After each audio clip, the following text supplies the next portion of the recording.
നമസ്കാരം. S V ജേണലിലേക്ക് ഒരിക്കൽ കൂടി സ്വാഗതം. നമുക്ക് സത്യം പറഞ്ഞു കഴിഞ്ഞാൽ ഈ കാണ്ടാമൃഗം എന്ന് പറയുന്ന ജീവി നമ്മുടെ കേരളത്തിൽ നമ്മുടെ മുഖ്യമന്ത്രിയെ കണ്ടിരുന്നെങ്കിൽ ഒരു പക്ഷേ പറഞ്ഞു പൊന്നണ്ണ നമിച്ചു എന്ന് പറഞ്ഞേനെ, വേറൊന്നും കണ്ടല്ല. ഇപ്പോൾ കഴിഞ്ഞ ദിവസങ്ങളിൽ നമുക്കറിയാം, കഴിഞ്ഞ 3-4 ദിവസമായി നമ്മൾ അനുഭവിച്ചുകൊണ്ടിരിക്കുന്ന ഒരു വലിയ പ്രശ്നമുണ്ട്.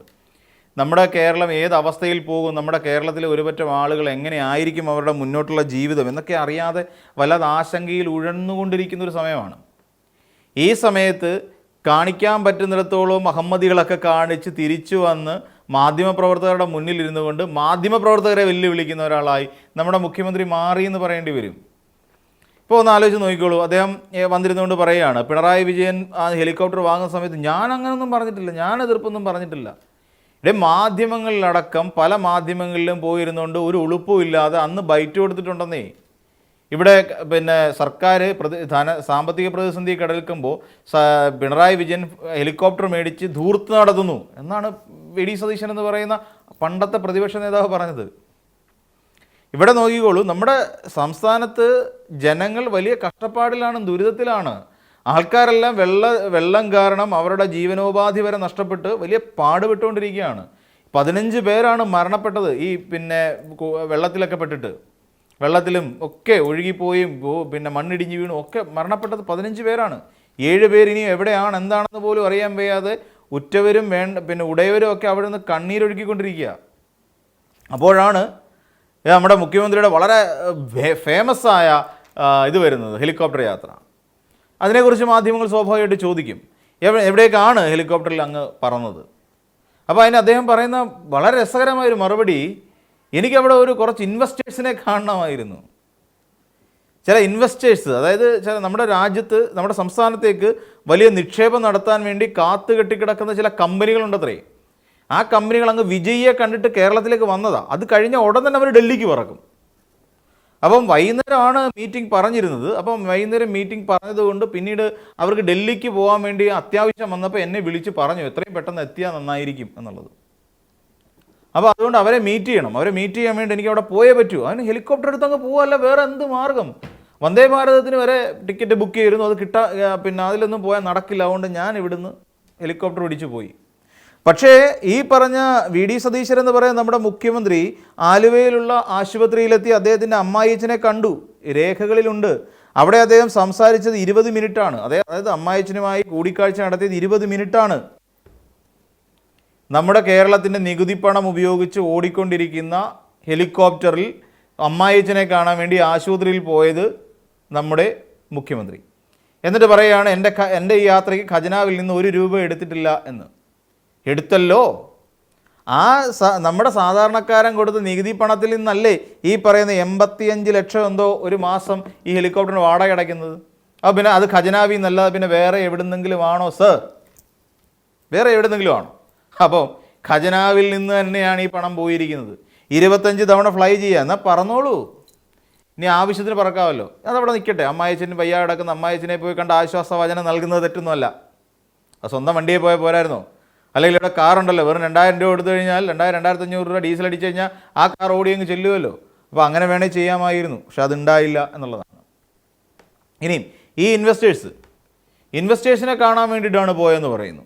ഒരു ഇൻവെസ്റ്ററെ കാണാൻ വേണ്ടി നമ്മുടെ സംസ്ഥാനത്തിനകത്ത് പണം മുടക്കാൻ ആഗ്രഹിക്കുന്ന ഒരാളെ കാണാൻ വേണ്ടിയിട്ട് ഇപ്പോൾ വി.ഡി. സതീശനുമായി ചേർന്നിട്ട് വ്യക്തിപരമായി അദ്ദേഹത്തിന് ഏതെങ്കിലും ഒരു ചെറിയ കട തുടങ്ങാൻ വേണ്ടിയിട്ട്, ഏതെങ്കിലും ഒരു ജ്വല്ലറി ഷോപ്പോ അല്ലാന്നുണ്ടെങ്കിൽ വേറെ ഏതെങ്കിലും ഒരു ചെറിയ കടയോ അങ്ങനെ ഷോപ്പിംഗ് മാളോ അങ്ങനെ എന്തെങ്കിലും തുടങ്ങാൻ വേണ്ടിയിട്ടുള്ള ഇൻവെസ്റ്ററാണ് കാണാൻ പോകുന്നതെങ്കിൽ ഓക്കെ, വി.ഡി. സതീശൻ എന്ന് പറയുന്ന ഒരു വ്യക്തി മാത്രം പോയാൽ മതി, നോ പ്രോബ്ലം, ഒരു പ്രശ്നമില്ല. കാരണം അവിടെ വേറെ ആരെയും കൂടെ കൂട്ടേണ്ട ആവശ്യമില്ല. അത് നിങ്ങളുടെ വി.ഡി. സതീശൻ എന്ന് പറയുന്ന ഒരു വ്യക്തിയുടെ മാത്രം ഉത്തരവാദിത്തമാണ്, അല്ലെങ്കിൽ ആ വ്യക്തിയുടെ മാത്രം പ്രോബ്ലമാണ്. അവിടെ വേറെ ആരുമില്ല. സോ ഇവിടെ പോയത് സംസ്ഥാനത്തേക്ക് നിക്ഷേപിക്കാൻ വേണ്ടിയിട്ട്, അതായത് നമ്മുടെ സംസ്ഥാനത്തിൻ്റെ എവിടെയാണ് വ്യവസായ വകുപ്പിലേക്ക് നിക്ഷേപിക്കാൻ പോകുന്ന ആൾക്കാരാണ്. അപ്പോൾ അവരെ കാണാൻ പോകുമ്പോൾ മിനിമം കുഞ്ഞാലിക്കുട്ടി സാഹിബിനെ വിളിച്ചുകൊണ്ട് പോകേണ്ട ഒരു മര്യാദ കാണിക്കണമായിരുന്നു. കാര്യം അദ്ദേഹം വ്യവസായ വകുപ്പ് മന്ത്രി, അവിടെ കുറ്റി അടിച്ച് കെട്ടാൻ വേണ്ടിയിട്ടാണോ ഒരു വ്യവസായ വകുപ്പ് മന്ത്രിയെ കൊണ്ടുവന്നത്? അല്ലല്ലോ. അല്ല, അദ്ദേഹത്തിൻ്റെ ഉത്തരവാദിത്തങ്ങളുണ്ട്, അദ്ദേഹത്തിന് ചെയ്യേണ്ടതായ ചില കടമകളുണ്ട്, അദ്ദേഹത്തിന് ചോദിക്കേണ്ടതായ ചില ചോദ്യങ്ങളുണ്ട് നമ്മൾ നിക്ഷേപകരോട്. അതല്ലെങ്കിൽ ഇവരെല്ലാം കൂട്ടിച്ചേർത്തുകൊണ്ട് നിക്ഷേപ സൗഹൃദ സദസ്സ് സംഘടിപ്പിക്കാമായിരുന്നു. അതായിരുന്നില്ലേ ചെയ്യേണ്ടിയിരുന്നത്. അപ്പോൾ ആ പറഞ്ഞ ഹെലികോപ്റ്റർ യാത്രയിലെ നിക്ഷേപക സംഗമം എന്ന് പറയുന്ന ഒരു സാധനം നമുക്കങ്ങ് വെട്ടിക്കളയേണ്ടി വരും. അത് പിന്നെ ഒരു ഫേക്കായിട്ടുള്ളൊരു സാധനം പൊതുജനത്തിന് മുമ്പിൽ അവതരിപ്പിച്ചു എന്ന് പറയേണ്ടി വരും. കബളിപ്പിക്കാൻ വേണ്ടി അവതരിപ്പിച്ചു, അതല്ലാതെ അതിന് വലിയ പ്രാധാന്യമൊന്നുമില്ല. ആഹാരം കഴിച്ചോളൂ, അതിനൊന്നും തെറ്റൊന്നുമില്ല. പക്ഷേ ആ ആഹാരം കഴിക്കുന്നത് ഫേസ്ബുക്കിൽ പോസ്റ്റ് ചെയ്യരുത്, ഒരു സാമൂഹ്യ മാധ്യമങ്ങൾ പോസ്റ്റ് ചെയ്യരുത്. മഠയത്തരമല്ലേ അത്? ഈ പറയുന്ന പോലെ നിങ്ങൾക്ക് മാറ്റിവെക്കാമായിരുന്നു, ഞങ്ങൾ തുലാഭാരം നീട്ടിവെക്കാമായിരുന്നു. ഒരു എറണാകുളത്ത് നടന്ന ജ്വല്ലറി ഷോപ്പിൻ്റെ ഉദ്ഘാടനം മാറ്റിവെക്കാമായിരുന്നു, വേറൊരു ദിവസത്തേക്ക് മാറ്റിവെക്കാമായിരുന്നു.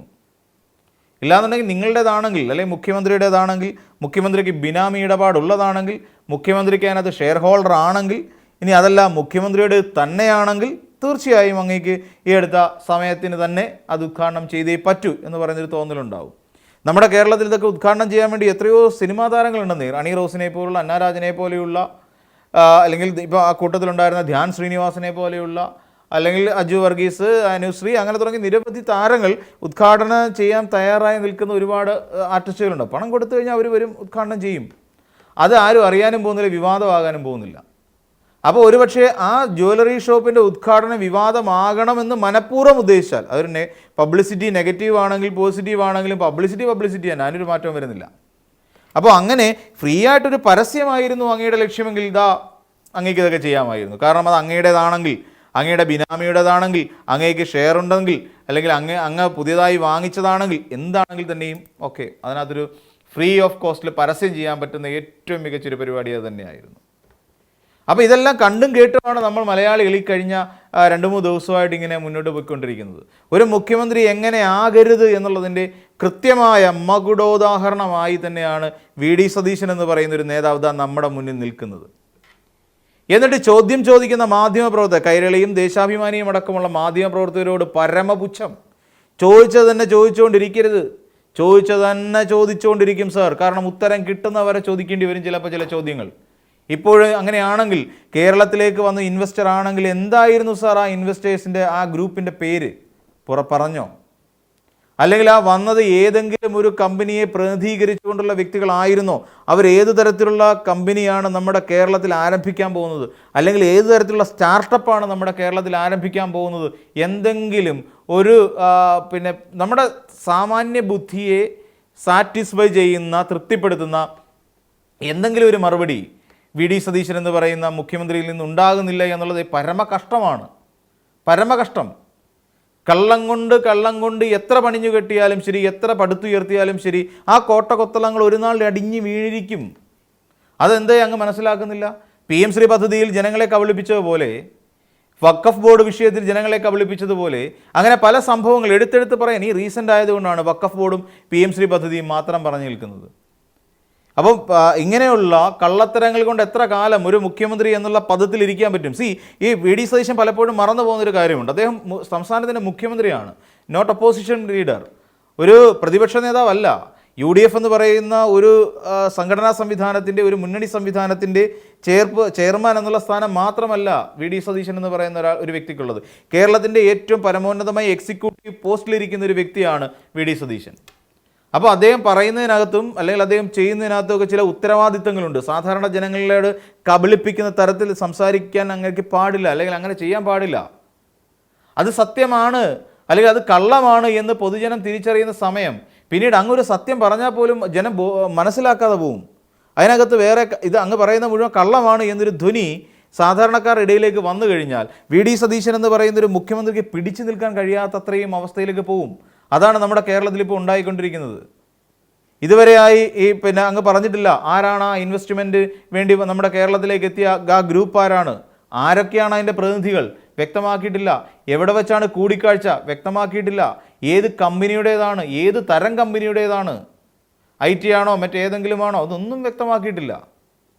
ഇതൊന്നും വ്യക്തമാക്കാതെ ഇൻവെസ്റ്റേഴ്സ് മീറ്റിന് പോകുന്നു ഹെലികോപ്റ്ററിൽ എന്ന് പറഞ്ഞു.